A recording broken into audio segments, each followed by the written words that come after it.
Hi everyone. In this video, we're going to look at how we can compare a claimed equation that purportedly describes how two or more physical quantities are related to each other with a set of experimental data where we have measured those quantities under a variety of conditions. These methods are extremely helpful in a huge range of scientific experiments and can help us determine whether a set of experimental data supports or refutes the claims of some proposed model of nature, can help us generate new laws and models based on the patterns that we find in that empirical data, and it can also allow us to use that same data set to measure other interesting properties of the system. We're going to look at how these methods are applied in several different examples, some of which I've previously done videos with the actual experiments for. And when those come up, I'll include links for those corresponding videos so you can go through those experimental details as well. So let's jump right in. The main premise that we're going to be starting with is, let's say we have some claimed equation of how two variables, x and y, are related. They can be any kind of physical variables that we might think there is a connection between. And we want to test this with data. Well, we're going to need to provide evidence in the form of experimental data. So we're going to be performing an experiment where we measure both x and y under, again, a variety of different conditions. And we want to look for patterns in this data. So very, very often, we're going to try to make a scatter plot relating those quantities of x and y on their respective axes. And very, very often, find best fit equations relating the data for x and y. So what kind of mathematical patterns do they have? In a previous video, again, I'll link that video, we talked about how do we actually make these different kinds of graphs in different kinds of programs.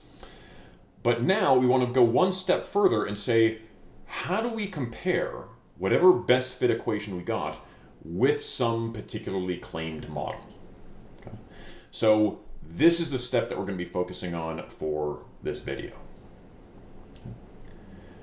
Now, when we are making these graphs and generating these best fit equations, we need to make sure that we're getting the computer to use the right kind of fit for each situation. And there are many, many different kinds of fits that we can talk about, different ways that these two particular variables might be related to each other. We could have a linear fit where as I change x by a certain amount, well, y will continually change by a set rate as I change the values of x. Okay. We could have a quadratic fit where that data, when I graph that data, it seems to make a parabola, or we could have some higher order polynomial with different kinds of fits associated with those. We can have a power fit. This is most often seen when changing x by a certain factor will change the value of y by a consistent factor. So let's say if I double the value of x, I'm always going to quadruple the value of y, or maybe doubling the value of x will cut y in half. If it's that kind of a pattern, well, a power fit's probably going to be best for us. We can also have exponential fits. These show up when how y changes with respect to x actually depends on the value of y. Okay? So if y is doubled, y will increase with x at double the rate.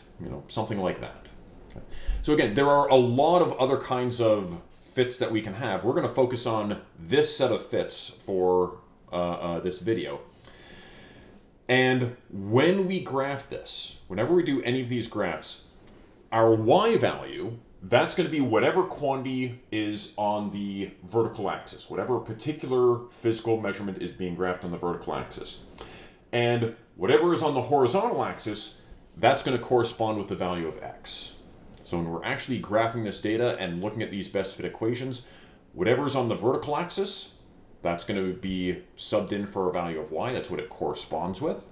And whatever's on the horizontal axis, that corresponds with this variable x. But in all of these cases, the computer will generally calculate for us what are these best fit parameters. Things like the slope or the y-intercept of a linear fit, these constants a, b, and c for a quadratic fit, other constants for the power fit and the exponential fit. And an important part of being able to identify whether or not this data matches up with our claimed equation is being able to accurately interpret what should these fit parameters correspond with if the claim is true. So let's look at a bunch of examples for this and see this in action, because I think the best way of learning this is to just see a bunch of examples and then modify those examples for whatever your particular problem is. So for this first experiment, let's look at an experiment trying to test out some of the aspects of Newton's second law, where the net force acting on an object is equal to the mass times the acceleration. This is one of the experiments that I've actually done, and I'll show the data specifically from that experiment. But just to very quickly describe what's happening in this system, I've got a cart on a low friction track, and that cart is attached to a string, and there's a hanging mass on the end of that string that's generating a tension force in this string. And what we are trying to identify is, how does this tension force that's pulling the cart down the track relate to the acceleration of the cart? And we have a motion sensor to actually measure what that acceleration is. If we flesh out this claim just a little bit, well, there are certain forces that are going to be acting on this cart. The tension force, again, pulling to the right, and that's what's directly measured by the force sensor. There's going to be a little bit of friction pulling back on this cart, because even though the track that I used was low friction, it wasn't no friction. And there's also going to be gravity pulling down and the normal force pushing up, stopping that cart from just falling through the surface. So applying Newton's second law, again, the claim is that the tension force pulling forwards minus the friction force pulling backwards should equal the mass of the cart times the acceleration, and we can rearrange that to solve for a tension force. Okay. And the experiment involved using different hanging masses to generate different tension forces, and for each trial we measured what the tension force was and what the acceleration of the cart is. Okay. And the data that we got looked something like this.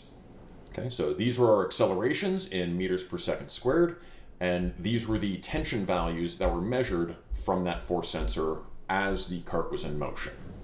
Okay. So we need to identify in this data what pattern, which of these different patterns seems to best match our claim. Okay. Well, if tension is one of our variables and acceleration is the other variable, well, there's no weird powers in here. There's no exponential terms. There's no quadratic terms. So it looks like the linear fit is going to be the best one for this one. Okay. So we can graph this data. We're going to put tension on the vertical axis and acceleration on the horizontal axis. And when we actually make this graph, we see that, yeah, the data makes a fairly linear pattern. So let's kind of write those down and identify what our best fit equation was. So this was our best fit equation, and I'm going to write that one down on here. So that is our best fit equation. And we want to compare that with the proposed claim equation. So let's look at that claim. So we've got our best fit equation and our claim, and we want to try to line these equations up as accurately as possible. Okay. So notice, in the original graph, we put tension on the vertical axis and we put acceleration on the horizontal axis. So the thing that's on my vertical axis, that y value, that matches up with the tension force. The thing that's on the horizontal axis, well, that's the acceleration. So those terms should match up with each other. And now our goal is to try to interpret what these best fit parameters that the computer just kind of spit out at us, what do those best fit parameters physically correspond with if the claim is true? Well, this slope, the term that seems to match up with is the mass of the cart. This y-intercept, this 0.046, that seems to match up with our force of friction. Okay. So again, if this claim is true, and we match up these terms, we can give physical significance. We can assign an interpretation of what these fit parameters actually correspond with. If the model is correct, the mass of the cart should be 0.902 kilograms, and the force of friction should be this 0.046 newtons. Now, when I actually did this experiment, the mass of the cart that was actually being used, and again, you can check the video, the true mass of the cart was 0.8977 kilograms, which is pretty close to the 0.902 kilograms that this model seems to suggest we would get from this particular fit parameter. Those are matching up within about less than 5 grams out of around almost 900 grams. They're only about 5 grams off. So this is really good agreement, and this is evidence that the claim is accurate, that our data, this data that we gathered looking at this particular experiment, the data supports this claim. We did get a linear fit. That straight line seemed to go through or go close to most of our data. We didn't see any other patterns showing up in there. And the prediction that the slope of this graph should match up with the mass of the cart, well, that matched up very, very accurately. Unfortunately, I didn't have a way of quickly measuring the force of friction. Again, that is something that you can do with other experiments. But notice that this force of friction, it's a fairly low value. It's not very many newtons of force, especially compared to these tension forces that we were measuring in the experiment.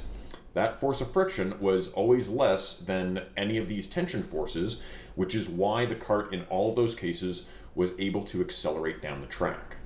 So even though we don't have a specific measurement for this force of friction, we can say, well, we were expecting that force of friction to be a small value compared to any of the other tension forces that we were measuring.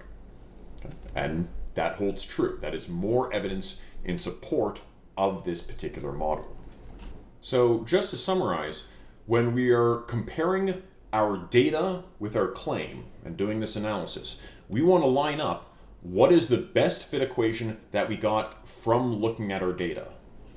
And does the form of that best fit equation match up with our proposed claim? Do the forms of them match up?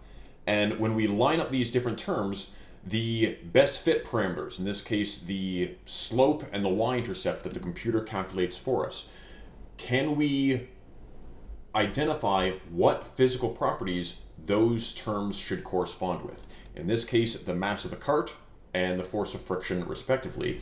And do we have a separate way of measuring, say, the mass of the cart, and seeing that in this case, yes, they line up very accurately with each other. And we also have that this force of friction is quite small compared to any of these other tension forces. So overall, we can say that this data quite significantly supports our proposed claim, that the tension force equals the mass of the cart times acceleration plus the force of friction, which again, we are derived from Newton's second law. Let's look at another example of this. So another experiment that I did, and again, I'll post the links for this video, is looking at launched projectiles and how that projectile moves through the air under the influence of gravity. So this is a vertically launched projectile, and I had a marble launcher, a slow motion video where I included a timer on that video, and a background where we could measure how high was this object at different moments in time. The claim that we get from looking at our constant acceleration equations relates the final position, the position at some time, to the initial position plus initial velocity times time plus 1/2 the acceleration of this system times time squared. And in this case, if the acceleration is just the acceleration due to gravity, then that acceleration should be 9.8 meters per second squared going downwards. So we know what that acceleration should be, and we want to compare that with our data. So when I went through and looked at a bunch of different frames of data, I looked at the times and the positions for a number of different points as this thing went up in the air and then went back down. So this is one particular data point where at 0.1197 seconds, the position of the top of that marble was right at the 0.2 meter location. When we graph this data, notice we seem to get this mathematical pattern that matches very accurately with a quadratic equation. So just like last time, let's compare our fit equation with the claimed equation. So let's write down our best fit equation. So that's, again, our best fit equation that is based on the data that we gathered in this experiment. And it seems to match up fairly accurately with this quadratic fit. And let's also record our claim. So when we look at our original graph, on this graph, we put position on the vertical axis. So our position, which in the claimed equation is x, that's what we put on the vertical axis y. So those match up with each other. And on the horizontal axis, we put time. So let's see how we can match up the horizontal axis x in our best fit equation with the time in our claim. So in these two equations, we've got a term that doesn't involve time at all. We've got a term that is linear in time and linear in what's being graphed on the horizontal axis. And we've got the time squared matching up with x squared in this best fit equation. Once again, the computer has calculated the best fit parameters. What are these constants for capital A, capital B, and capital C that best match with our data? But we want to figure out what should those values physically correspond with if the claim is true. Well, if we're doing this to try to figure out what is the acceleration due to gravity, let's look at this x squared or time squared term. Well, this negative 4.95 that the computer identified for us, that the computer calculated for us, that should match up with 1/2 times the acceleration. So if we set those equal to each other, we're saying, well, 1/2 times the acceleration should be equal to negative 4.95. Again, we want to rearrange this and solve for the acceleration, which is simple enough. We're going to multiply both sides by 2. And that gives us that the acceleration in our experimental data is equal to negative 9.90 meters per second squared. Remember, the acceleration due to gravity that we were expecting to get would be around 9.8 meters per second squared going straight downwards. That accounts for that minus sign. So once again, by matching up this best fit equation with the claim, we can assign physical significance to these best fit parameters and use that as a check of whether or not our data supports or refutes that claim. We can go another couple steps and say, this 2.24, what does that correspond with? Well, if we line up these terms, that seems to match up with the initial velocity of the marble. And we're not going to go through it here, but in the video that I linked for this experiment, we actually do a second trial where I fire the marble at a higher initial velocity, and the other two equations stay, the other two parts of that best fit equation stay pretty much the same, but this one increases when we launch the object at a higher speed. So again, it supports this idea that our data is in agreement with this particular claim. And last one, this 0.0018, well, that would be the initial height of the marble at time t equals 0. And when I set up this timer, I tried to make it start so that time t equals 0 is when the marble is pretty close to 0, which this is pretty close to being 0. Again, our method is to say we've got this best fit equation that is based on our data, and we have this proposed claim, and we want to line those up to see how well the best fit equation and the claim match with each other. If they match, great. Our data supports the claim. If they don't match with each other, well, then that data would refute the claim. Let's look at another example. So this one is, let's say I have a mass spring system. So I had a mass attached to a spring hanging from a support point, and basically we set that mass spring system into oscillation. Okay. Again, I did this experiment in a previous video. I'll link the video for that one. But let's see what data we get from this and how we can kind of check whether that data that we got from this experiment supports or refutes the claim. So backing up a second, in the claim, we said the period of motion should depend on 2 pi times the square root of the mass of the system, the mass of the object that is oscillating, divided by this k. This k corresponds to the spring constant of the spring, basically a measure of how stiff is that particular spring. And in this experiment, we identified in a previous experiment that this spring constant is approximately equal to 5.45 newtons per meter. Again, I'll link where we actually went through and tested this particular spring constant. Okay. Again, is this perfectly accurate? Probably not, because this was experimentally tested. Could be a few % off in either direction. And again, we want to identify which of our different kinds of fits would best match with this data. Okay. Well, it might seem that none of these have a square root in them, but we can rearrange this in a slightly different way. We can take this square root term and separate out the mass part and the spring constant part. Okay.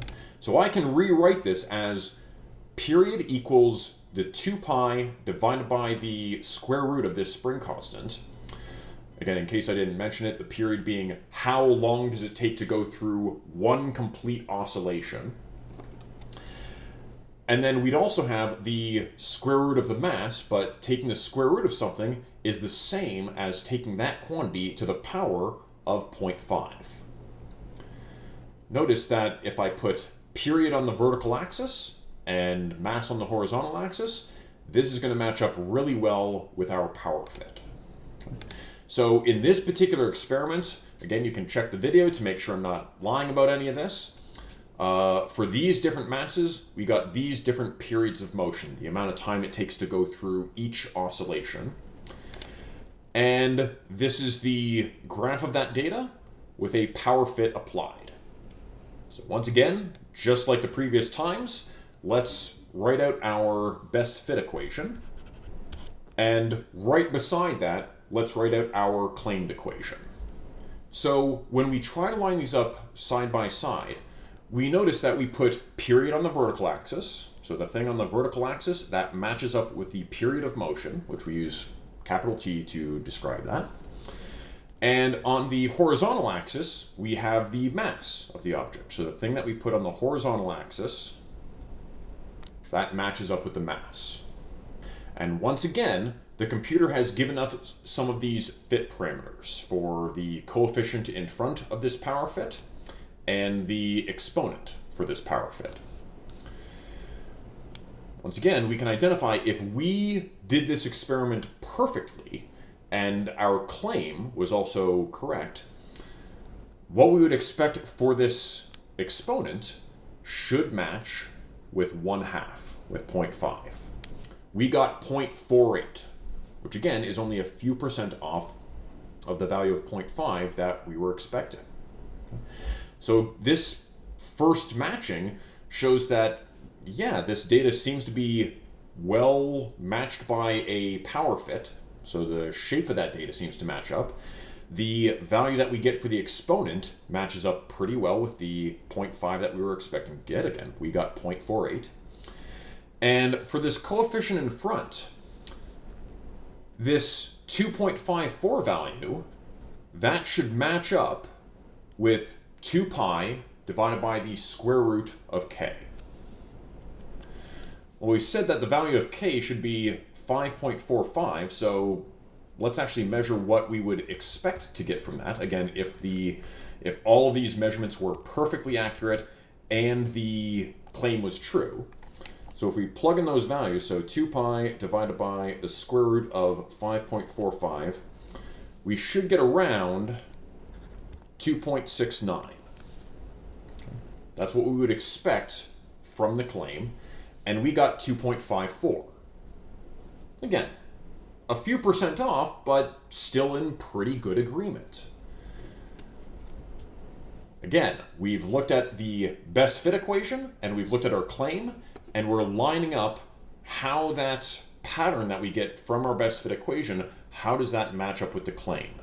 And when we interpret what these fit parameters should be if the claim were true, we can find out whether or not the actual values that we get for these fit parameters from our data, whether or not they actually match up in the way that we would expect them to, or whether they don't.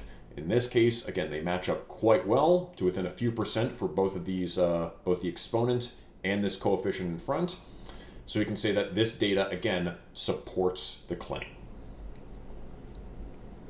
So one last example that I wanted to have a look at, and this one I don't have an experiment for radioactive decay, don't have the equipment for that, but I found an online simulation of this kind of radioactive decay that looked pretty good, so I thought we'd just go through a simulated example. For radioactive decay, let's say the claim is, if I measure how many undecayed particles, let's say I've got some sample that has a certain number of particles and some of them are going through radioactive decays at a certain rate. If I can measure how many undecayed particles are still around after a certain amount of time, we should get this kind of exponential decay. So notice that this matches up with an exponential function quite accurately, where this n0 term, that would be the number of particles that you're starting with, and this t1/2 is the particle half-life. I use this simulation, I just kind of noticed this website, and it seems to have a lot of interesting demos. I have only just started looking at some of them, but this radioactive decay simulator, they start with a simulated sample of 1,600 particles. So again, in this simulated sample, it's starting with 1,600 particles. And for this particular simulation, I entered in that I want the half-life to be 15 minutes. It talks about it in terms of steps. You can just interpret each step to be 1 minute, and I set the half-life to be 15 minutes. So that's what, again, the claim would predict. And I went through and said after a certain amount of time, how many undecayed atoms were left. So this first one was after a simulated 5 minutes, how many of these particles had decayed during that particular 5-minute period. So after 5 minutes, 10 minutes, 15 minutes, so on, how many undecayed atoms were left. Once again, we can graph this. We're going to put the number of undecayed atoms on the vertical axis and the time in minutes on the horizontal axis. Okay. And this is the best exponential fit that we get. So once again, let's write down that best fit equation. So that's our best fit equation, and we're comparing that with our claimed equation. Once again, let's start matching up some of these terms. So again, on the vertical axis, we have the number of undecayed particles that are still sticking around. And on the horizontal axis, we have how much time has gone by. So again, on our horizontal axis, that x value should match up with the time. So these other fit parameters, the 1593 value and the 0.0454 value, what should they match up with? Well, we can start to line up more of these terms, and this 1593 should match up with what is the original number of particles.